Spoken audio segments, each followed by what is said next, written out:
Hello everyone and welcome on this channel. It's been a while since I've made a YouTube video because I've been traveling so much. But those of you who know me know that at the beginning of every year, I make an energetic forecast for the new year. What I do is that I kind of look into the numerology, the energies that accompany this new cycle, and kind of highlight the opportunities for growth, for expansion that this new year offers. Some of the challenges also that the energy of the year brings, what we'll be playing on an individual level, on a collective level, so that we can prepare for the energy of the year and also work with the energy of this new year instead of working against it, or maybe putting in place some things that are not really supported by the energy or the dynamic of this new year. So this new year, 2025, we're stepping into a number 9 year. Last year was a number 8 year, next year is a number 10 year. A number 9 year is a transition year.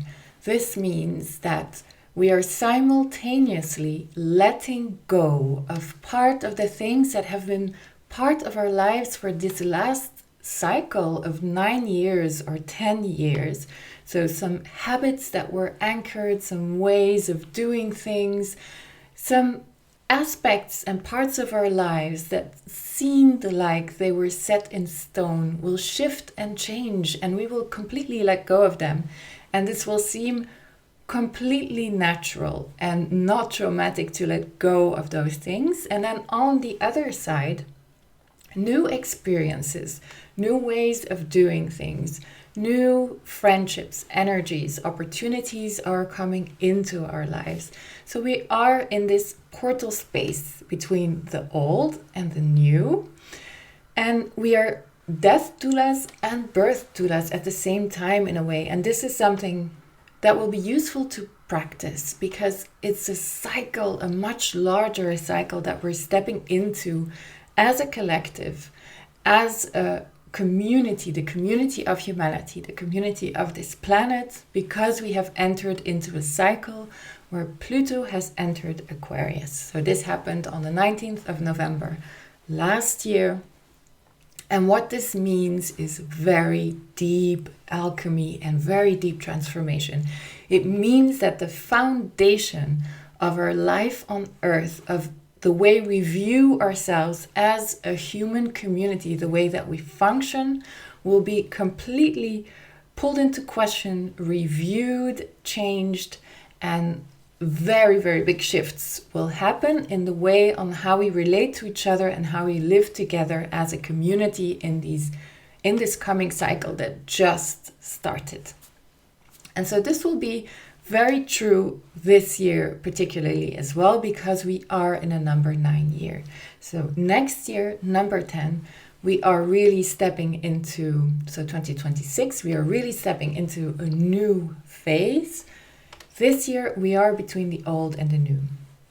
Last year, the number 8 year, we were really in a dynamic of starting to reinvent ourselves and offer ourselves into the collective in a new way. We were kind of testing our new way of being, our new personality that has been developing over these past couple of years, and already starting to interact in a different way in the collective. So this past year was really about what is the image I project into the collective, into my community. Does that still correspond to who I am?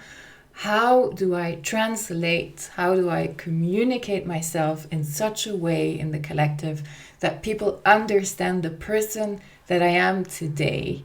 And that person, of course, is no longer the person that I was 5 years ago or 7 years ago.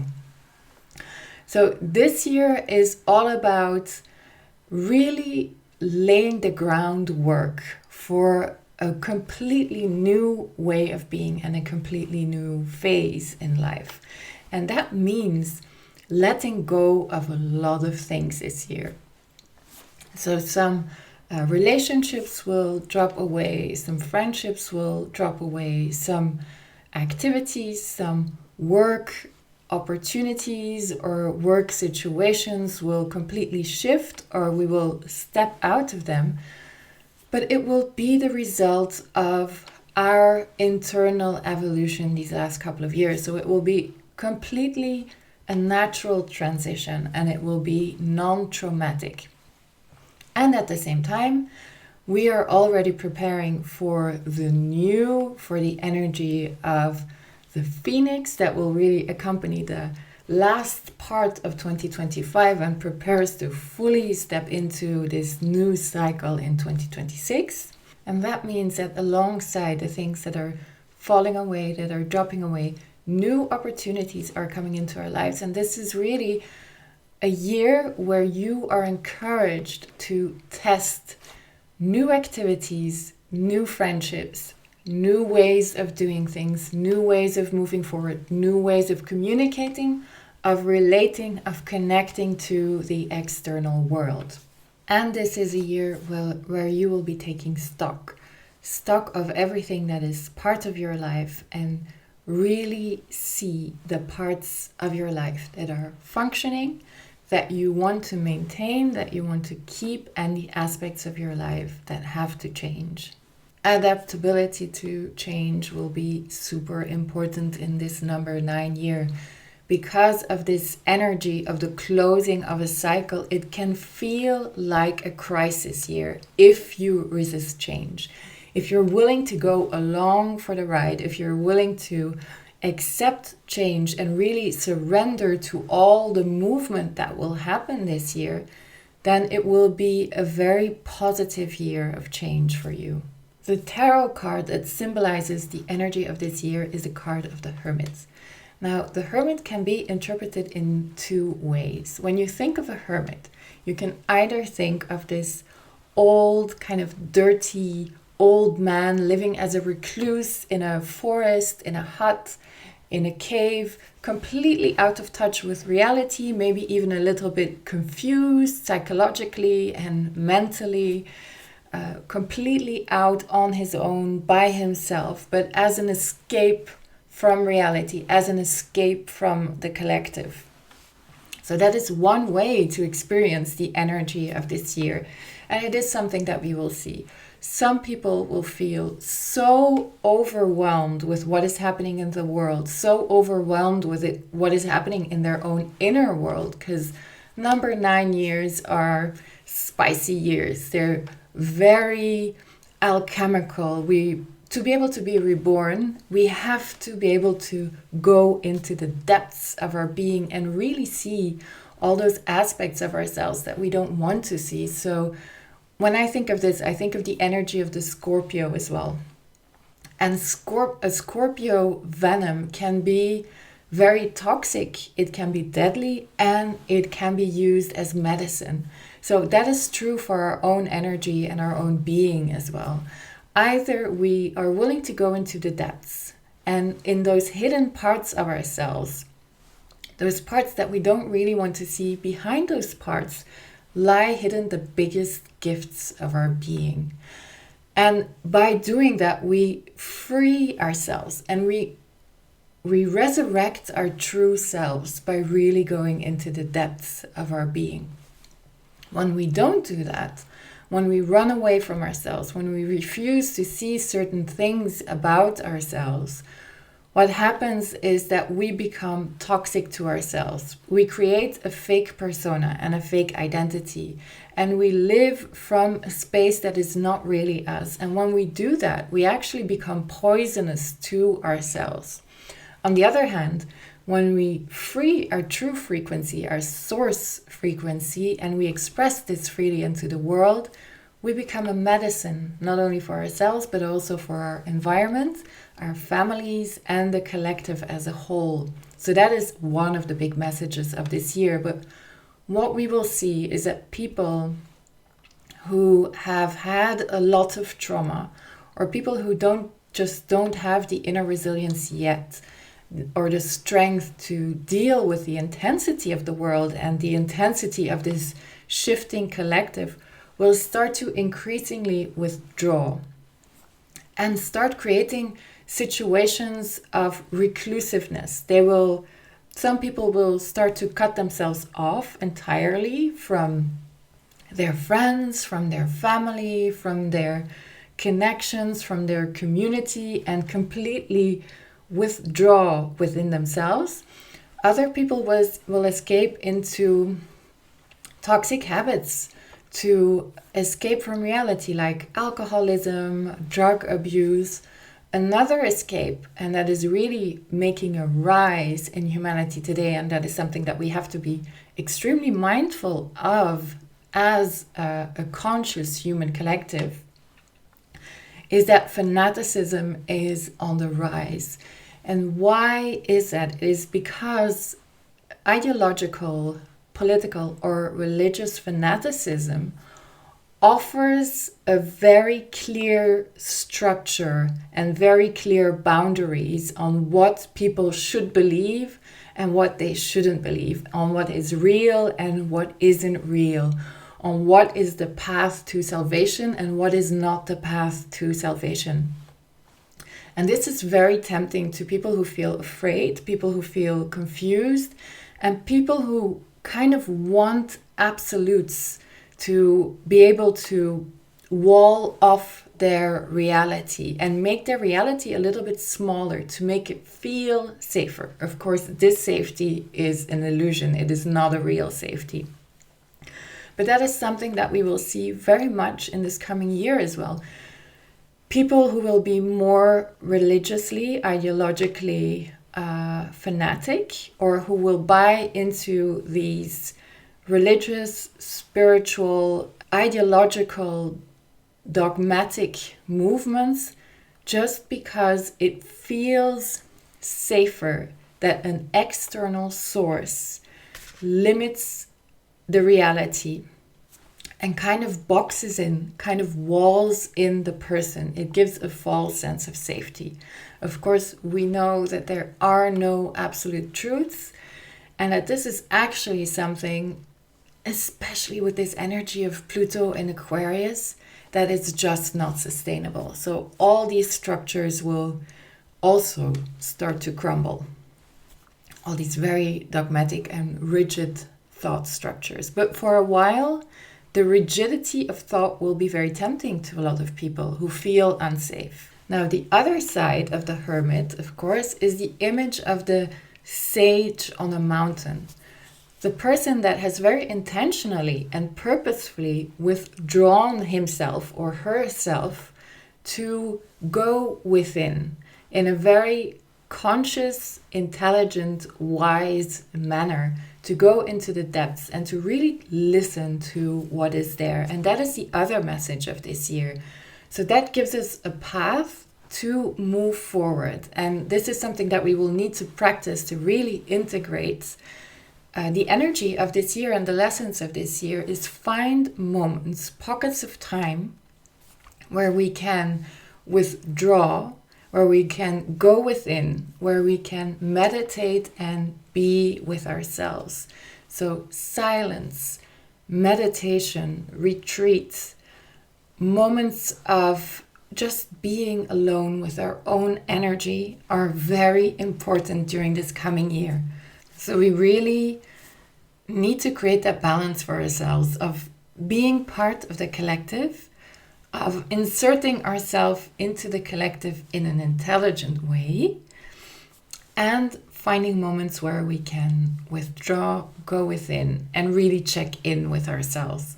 What feels right? What is right for us? What is the right way to move forward? So this also means that this year can feel like a bit of a back and forth. In some areas of life, we will be moving forward. In some areas of life, it seems like we're moving backward, but we're not. We are closing a cycle. And closing a cycle sometimes means revisiting some past events, some past behaviors, some patterns, so that we can fully let go of them and start something new. This also means that this will not be a fast moving year, because so much is moving in so many levels and so many domains. Patience will be important this year, and I'm saying this also for myself. I'm not a patient person. There is a beautiful Arabic word that's sabr, which means patience. And it's a word that keeps coming back into my reality, and I think it'll be especially important this year. Do things thoroughly. Take your time for the things that you are putting into place, for the things that you are creating. Don't try to rush through this cycle. Don't try to rush the closing of cycles. You will feel when you're ready to make certain moves. And be patient with yourself. Know that if you feel that there is this back and forth, this is part of the process. Know when to go within and know when it is a time for you to connect to a community, to connect, to go to a gathering, to participate in a gathering, and really very consciously choose the moments this year when you are inserting yourself into the collective. What are the communities, what are the groups, what are the gatherings that you want to be a part of? A number 9 year is also a conclusion year, a peak year. It means that some of the things that you have been working on for years will kind of reach its zenith, or that you will receive professional, social recognition for the work that you've been doing. You will be recognized as a master or an expert in some of the things that you've been creating, some of the thoughts, some of the wisdom that you have been bringing forth. And it's nice to receive that recognition. So just enjoy it. And at the same time, you will be having a little bit of a feeling that you're kind of over it already, the thing that you're being recognized for. Just enjoy the moment for a little while and know that yes, your offering is shifting, your work is shifting, what you're bringing into the world will be shifting over the course of this year, and something really new will be starting in 2026. But just enjoy the praise that you are receiving this year. On a personal level and on a collective level, a lot of people will feel triggered. A lot of fears will come up because so many things are shifting and changing, and change always brings up a lot of fear. If you are able to be one of those people who chooses love over fear and who doesn't get triggered into participating in conflict or participating into hate or into judgment or generating more fear, be that force of calm, be that force of peace and love if you can, as much as you can, over this next cycle. Because of course what's true on a personal level is true on a collective level as well. It's a very alchemical year. A lot of hidden knowledge will come up. Secrets will be revealed. We're really having to dig into the depths of the collective subconscious, of the human subconscious, to finish this past alchemical cycle, but also again the energy and the influence of Pluto that accompanies the entry into this new Aquarian age. And the Aquarian age is all about having to rethink, reinvent, and reimagine the way in which we are living together on this planet. We know that it is not sustainable, the way we are communicating, the way we are behaving towards each other, the way we are interacting, connecting to the world, to the plant world, the animal world, to each other. All of this has to be rethought, reinvented, reshaped. And so this is something that will really start shifting as well. We start to move into a much more collective way of thinking. A lot of people will open up to a much more altruistic way of thinking, of behaving, of being. Alongside, of course, you always get a reaction, more fanaticism, more people trying to protect themselves and wall themselves off or create separation. We will see very strongly AI on the rise this year, and we really have to ask ourselves some ethical and moral questions about how this will evolve, and AI, if it's at the service of life, of health, and if it's coming from a heartfelt place, it can serve a purpose. If it's void of any heart connection, of any altruistic purpose, it can do a lot of harm. It is definitely a year where we have to expect the unexpected. We have to learn how to dance in the storm. And in a way, this year is preparing us really for the next 20 years at least, where we will have to learn to love the chaos and create within the chaos. We have to realize that all the structures that exist today, all these institutions, all our governments, all our systems that have been built on fear have to be transformed, have to be reinvented. And these are only external structures. But our internal structures that are fear-based, that are based on beliefs of limitation and separation, will all have to be transformed and transmuted as well. So this is a long process. We're in this still for many, many years to come. But the start sign has really been given this past year. So we're only starting to see the beginning of this whole movement, this whole transformation, and this whole move from the individual to the collective and to the holistic. The mythological figures or the guides that accompany or symbolize the energy of this year, I think Sobek and Horus from the ancient Egyptian mythology are two very important gods. They have a temple in Egypt still that stems from ancient Egypt. And this temple is called the Temple of Komombo. On the one side, the left side of the temple is dedicated to the god Sobek, I think, or it can be Horus, it can be the other way around. And the right side is dedicated to the god Horus. So Horus is the falcon god, the enlightened, elevated, illuminated masculine.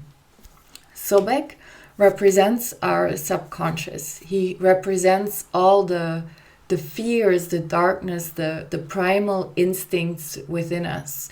That part of us that is needed in situations where we need to defend ourselves, in situations where we are in physical danger and where we need to protect ourselves. But Sobek can't be at the steering wheel of our existence, of our psyche, of our spirit, of our heart, when we are not in any real danger. Horus has to take the lead, but he works alongside Sobek. He doesn't suppress Sobek. Sobek and Horus are together in the temple, and the temple is the body. The temple is our being, our incarnation, our existence. So this is really what we need to learn in this end of cycle and moving into the new cycle. We cannot suppress the parts of ourselves that we don't want to see. We cannot be eternally without fear. But when we do shadow work, when we see our fears, we can then choose to not act from fear, but take it into account. Not to discount our darkness, but see it, be willing to go into it, to sit in the dark and then to transform those parts of ourselves, to bring ourselves to new awareness. So we are starting this very new integrated path where our fears and our hopes, our trauma, our desires can meet each other and forge a new path forward. A path that is really forged and determined by faith, faith in the divine, faith in ourselves, faith in the innate beauty of all human beings, faith in the beauty and the importance of life, and trust. Trust in ourselves. Trust that we will make the choices that are necessary, the choices that are right. And we can only do this by fully seeing, accepting, and marrying these two parts of ourselves. So I'd say the key elements of this new year: patience, know that you are in a transition year. Choose when to be with yourself and when to be in the collective, and in which circumstances that you do that. Do not be afraid of your shadow. Do shadow work. The path forward is an integrated path of all the parts of the self. The energy of the Hermit is also a stepping forward, a stepping up. If you are a leader in your domain, if you are an expert in certain things, you are asked to share your wisdom, to share your knowledge.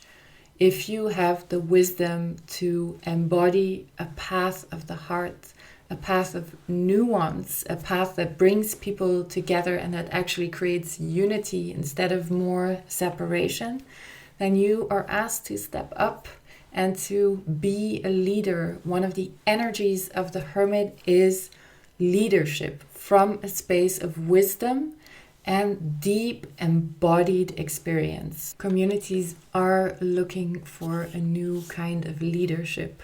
And as we are stepping into this new age, we are really asked to think and act with more nuance, to make choices that are brave, to act from integrity, from truth, from the heart, to be willing to create a world that is more multidimensional, more complex.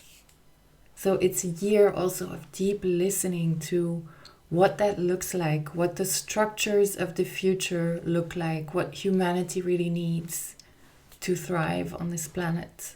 Willingly go towards new energies, new experiences, invite some movement into your life, into your psyche, into your movements in the world. Do something new. Do several things that are completely new this year. And the guides that accompany this year's energy are guides that will help you navigate the chaos in a way that is joyful, in a way that is fun, to have a sense of humor about the changes that are happening in your life. So of course, I immediately think of Merlin, because he embodies all these qualities of the fun, loopy sage, who at the same time is very wise and has a lot of knowledge about the different energies of the world. And energies, gods and goddesses like Durga, for example, who is a goddess of death and rebirth, who will help us see and understand which parts of our lives need to fall away, we need to cut away to allow for new things to be born in our lives. And when actually letting go of something or letting go of someone is a more compassionate path. So this is a year for me as well that is opening a whole new cycle of the Dark Mother. This Plutonian energy, Pluto in Aquarius, is the energy of the Dark Madonna, of the Dark Mother, which is not an evil energy. It's an energy that invites more depth, more reflection, more embodiment, more alchemical capacity to transform, and a willingness to see the darkness, to transform it, a willingness to do the work as well. And of course, she brings experience that comes from wisdom, the wisdom of cycles of death and rebirth, the wisdom of listening to nature, the wisdom of listening to ourselves and checking in all the time. So these are energies you can call upon. You can use mantra, you can use prayer. So I wish you a beautiful new year. It will be a highly transformative, highly alchemical year for us as individuals and for us as a collective as well.